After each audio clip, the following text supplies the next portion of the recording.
লক্ষ্মীপুরে বিএনপি জামায়াতের মারামারিতে আহত নেতাকর্মীদের দেখতে হাসপাতালে যান বিএনপির যুগ্ম মহাসচিব শহীদউদ্দিন চৌধুরিয়ানী। এ সময় তিনি উভয় পক্ষের আহতদের সঙ্গে কথা বলেন।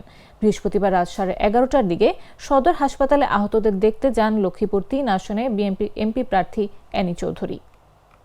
সঠিক তথ্যটা আপনার উদ্ঘাটন করা উচিত এই মুহূর্তে। আমি ইতিমধ্যে প্রশাসনের সাথে কথা বলেছি,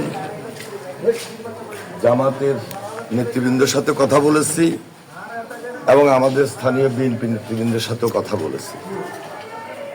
আমার যতটুকু মনে হয়েছে এই ঘটনা যেটা হয়েছে উভয় পক্ষের মধ্যে একটা অপরাধ প্রবণতা দেখা দিয়েছে।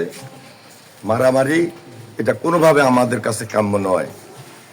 একটা শান্তিপূর্ণ নির্বাচন, একটা সুন্দর নির্বাচন অনুষ্ঠিত হবে, এটাই আমাদের প্রত্যাশার জায়গা।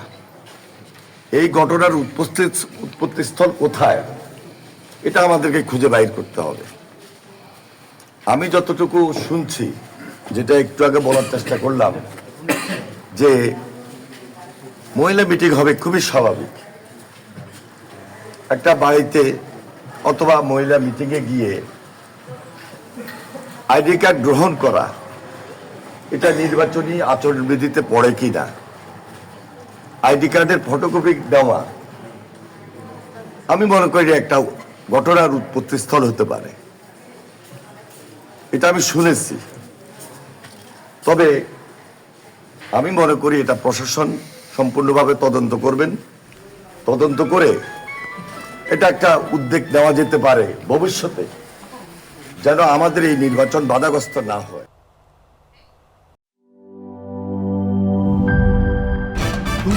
ভয় পাস না, এটা কসমিক ডোর। শব্দের আরেক নাম কসমিক ডোর। এর ওয়াল থিকনেস ও রিপ থিকনেস বেশি থাকায় এটাকে 50 বছরেরও বেশি। কসমিক ডোর, নিশ্চিন্তে 50 বছর।